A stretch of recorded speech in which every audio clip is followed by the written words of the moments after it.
Assalamualaikum warahmatullahi wabarakatuh. Perkenalkan, nama saya Meilia Mukminatul Solihah, guru pendidikan agama Islam dan budi pekerti di SD Negeri 4 Cionje, Kecamatan Gumelar, Kabupaten Banyumas, dan sekaligus sebagai mahasiswa PPG dalam jabatan batch 3 tahun 2025.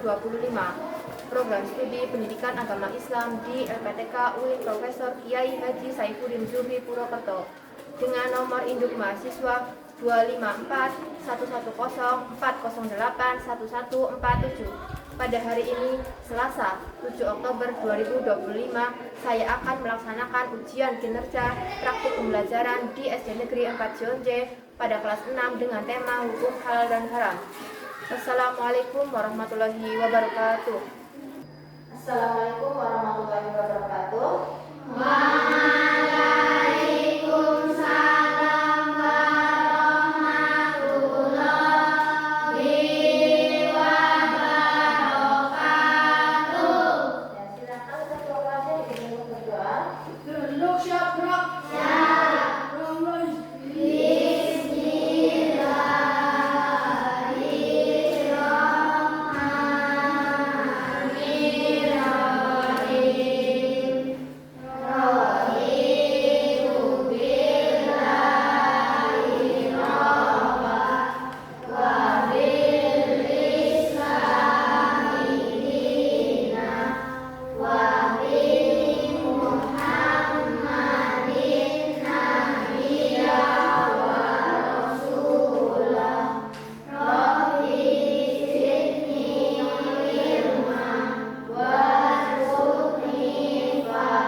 Kuliah.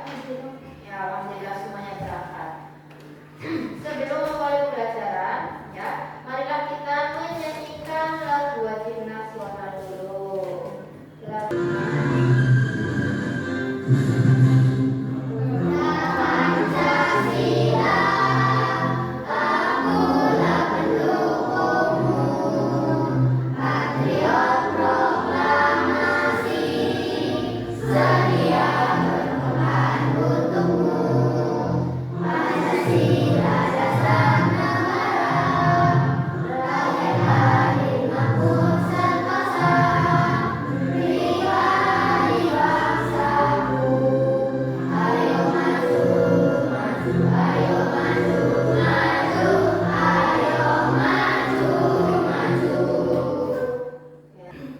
Bagaimana kabar kalian pada pagi hari ini?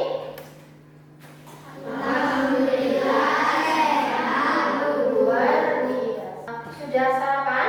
Alhamdulillah sudah. Sebelum mulai pembelajaran, guru akan melakukan ice breathing dulu atau pemanasan. Masih ingat dengan terus semangat? Masih. Ya, semuanya melakukan terus semangat dulu. Tepuk semangat.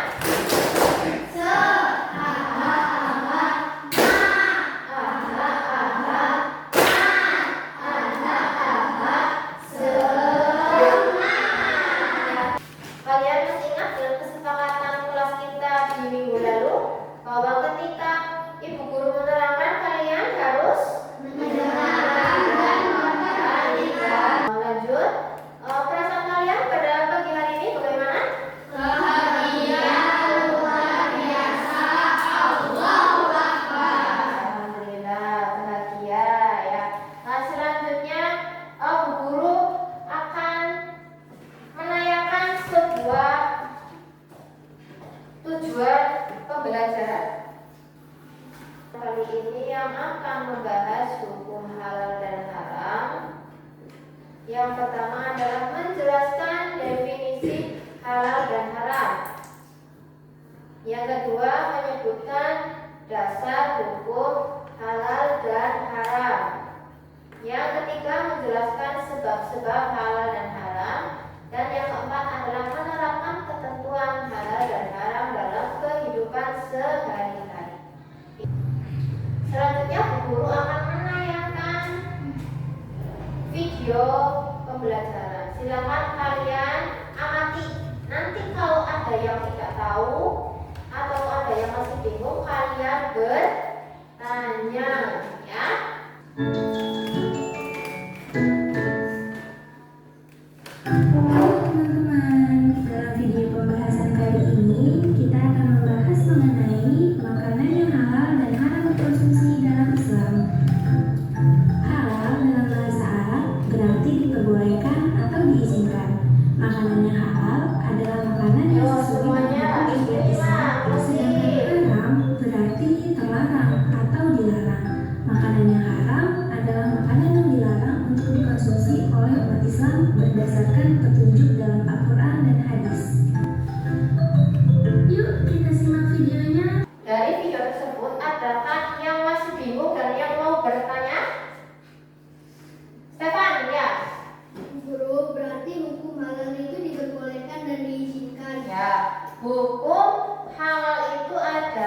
diizinkan. Diperbolehkannya itu untuk kita konsumsi, untuk kita makan, untuk kita minum. Itu adalah hukum halal. Nah, terus siapa lagi yang bertanya? Yang masih bingung? Ya, Titis? Kalau haram itu artinya berarti terlarang untuk dikonsumsi dulu. Ya, itu arti dari haram itu adalah tidak boleh dikonsumsi. Berarti kita tidak boleh memakannya, tidak boleh mengkonsumsinya, tidak boleh meminumnya. Karena yang mengkonsumsinya itu akan bisa mendatangkan dan mendapatkan dosa. Ya. Sekarang Bu Guru akan menayangkan tentang PowerPoint-nya. Pengertian dari halal. Halal berarti melepaskan atau membolehkan untuk dikerjakan, digunakan atau dikonsumsi. Sama seperti tadi yang Bu Guru sudah terangkan. Boleh digunakan, boleh dikonsumsi untuk diminum, boleh dimakan, itu halal. Kalau haram adalah segala sesuatu yang secara tegas dilarang oleh siapa? Allah untuk dilakukan, dan di mana pelanggarnya diancam dengan siksa di akhirat. Tidak hanya dosa, tapi juga akan disiksa di akhirat, di neraka. Ya, makanya sebisa mungkin dan jangan sampai kita melakukan hal haram tersebut. Selanjutnya, dari sumber hukum halal dan haram itu ada 3. Yang pertama ada Al-Quran sebagai kita. Yang kedua ada dari hadis atau dari sunnahnya Nabi kita, Nabi Muhammad SAW.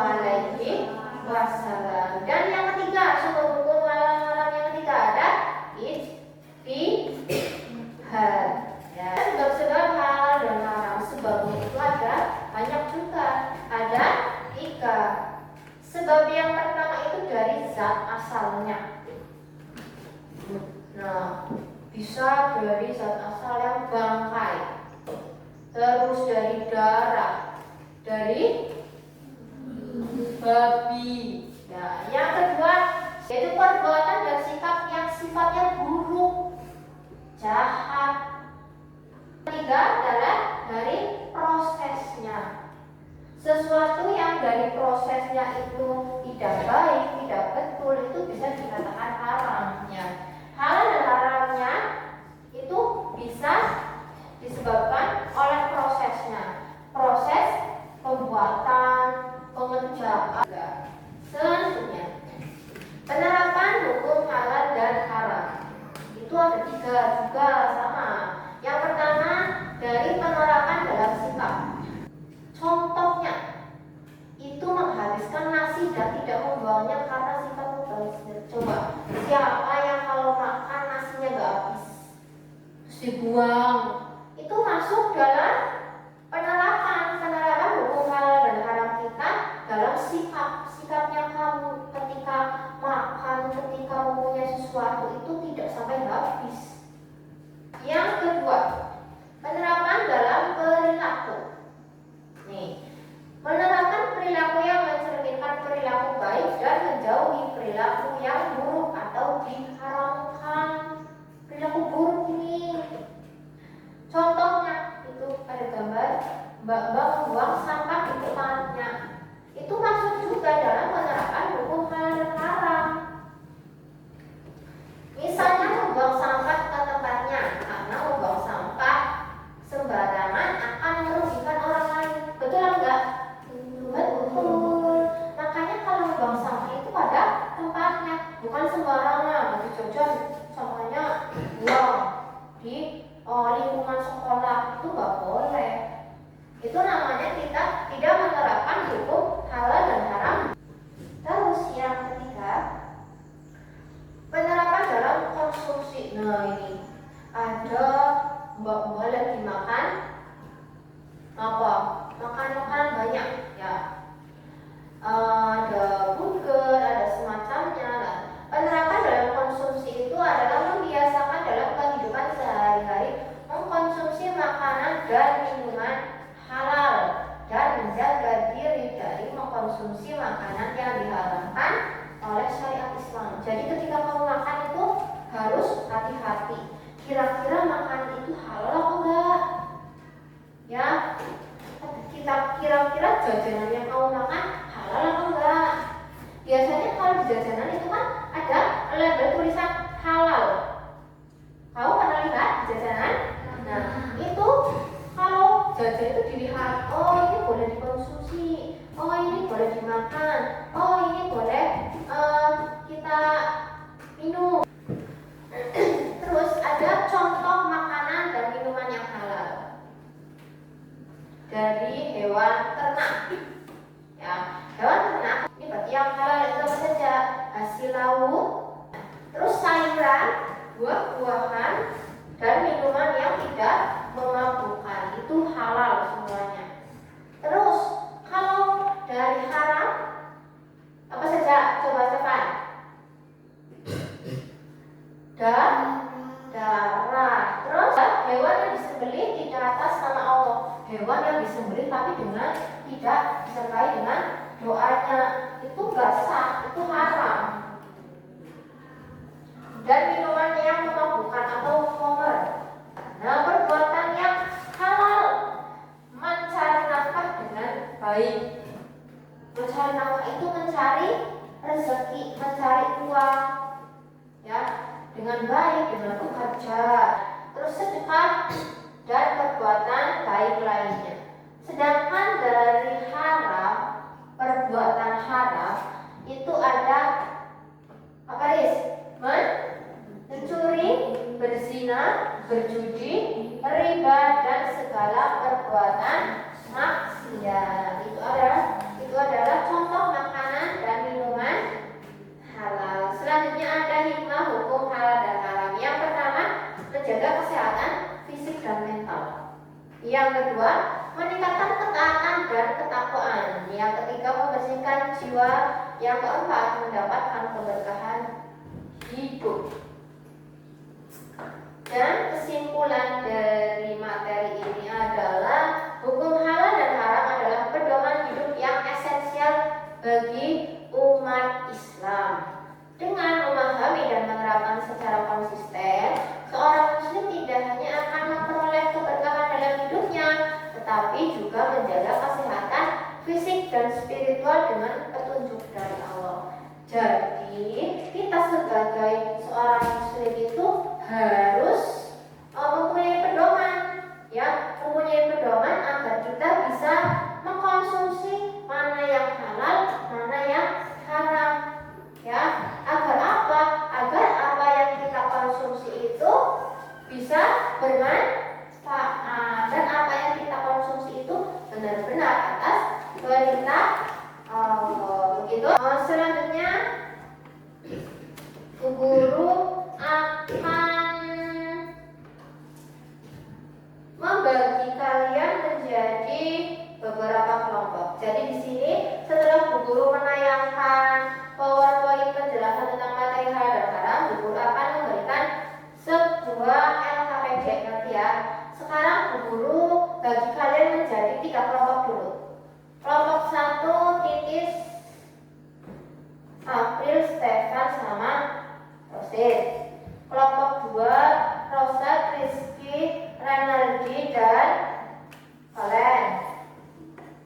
Kelompok 3, Jaran, Undia, Tari, Aini, dan Feby. Ya, nanti kalian akan berdiskusi sesuai dengan kelompoknya masing-masing. Begitu? Sebelum lanjut ke mengerjakan tugas kelompok, Bu Guru akan mencoba ice breaking lagi dengan menggunakan quizzes game. Nah, ini ada quiz tebak halal dan haram. Ya, nanti Bu Guru tunjuk siapa yang mau membuka kotak dan nanti kalian jawab. Nomor 1, Rizky. Makanan yang halal zatnya tetapi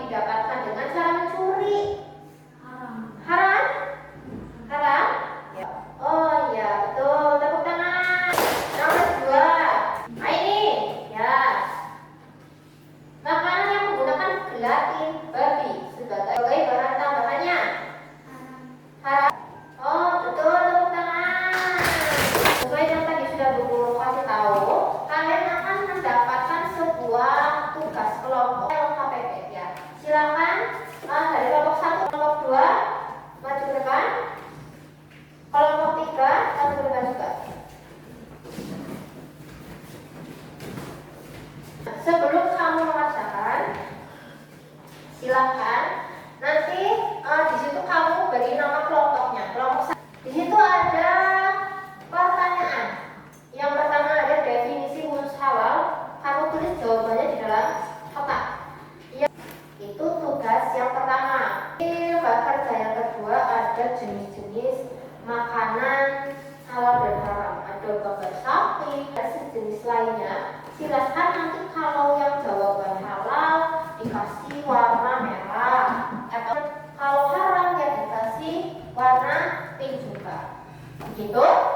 Ya, silakan kalian dari masing-masing kelompok harus bekerja sama. Tidak boleh ada yang tidak bekerja. Begitu? Ayo semuanya ke kelompok masing-masing. Jangan lupa nama kelompoknya ditulis ya. Jawab di sini.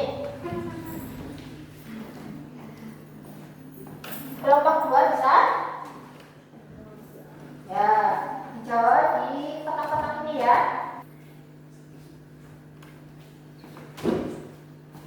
Ada yang bingung dengan tugas LKPD-nya?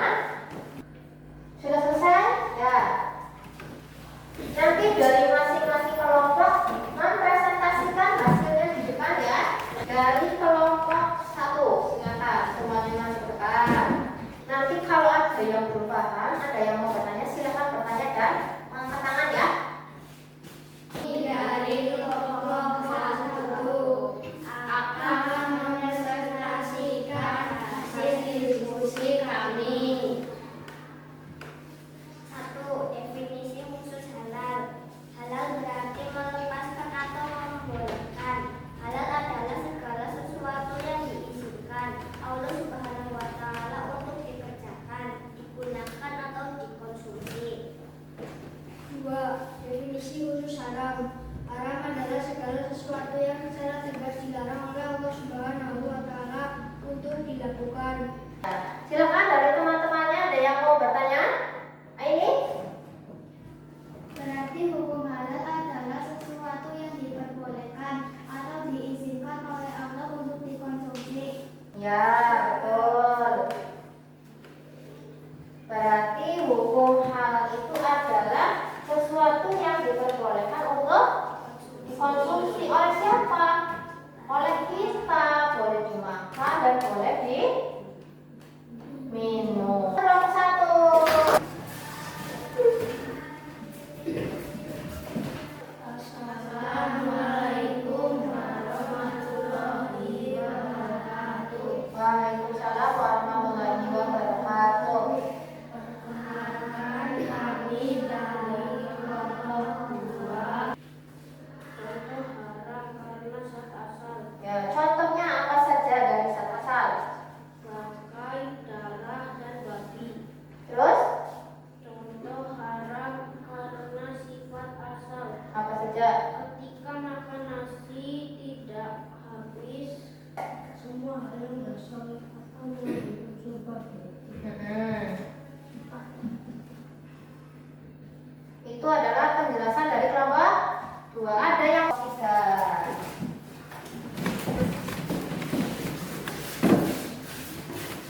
Perkenalkan kami dari kelompok 3 akan mempresentasikan hasil diskusi kami. Ya. 1. Sesuai dengan zatnya, daging sapi merupakan makanan halal. 2. Sesuai dengan zatnya, daging babi merupakan makanan haram. Ya.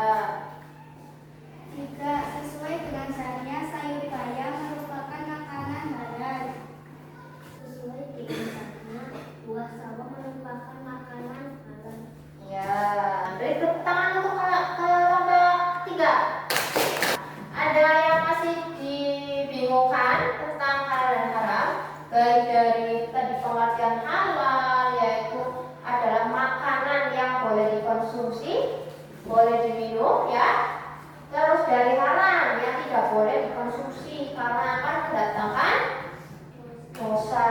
Terus dari contoh haram karena zat asal, yaitu tadi dari bahaya. Yang terakhir, contohan karena prosesnya apa? Nah, semua yang mengandung unsur babi. Untuk evaluasi kalian tentang apa yang sudah guru terangkan dan kamu pelajari, nanti silakan kamu kerjakan soal evaluasi ini ya. Bu Guru bagi satu-satu. Geser ke temannya. Silakan kamu kerjakan soal evaluasi yang Bu Guru bagikan. Belum ada.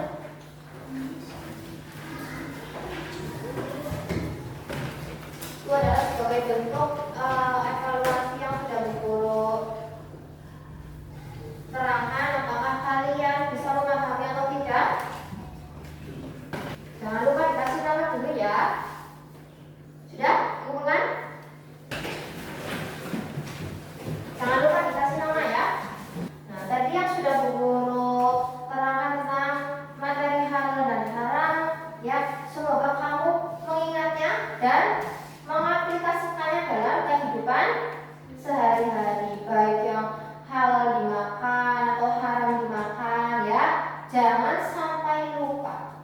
Coba Bu Guru cek satu anak, apa sih arti halal itu? Tikis. Batis, sesuatu boleh dikonsumsi pagi hari ini. Bagaimana pembelajaran pada pagi hari ini? Menyenangkan. Alhamdulillah. Semoga apa yang kita pelajari, apa yang kita dapatkan bisa bermanfaat. Amin ya rabbal alamin ya. Nah, untuk pembelajaran pertemuan selanjutnya nanti kita akan belajar mengenai bab Asmaul Husna atau nama-nama Allah yang baik. Nah, untuk pembelajaran hari ini kiranya Bu Guru cukupkan dulu ya. Silakan untuk ketua kelas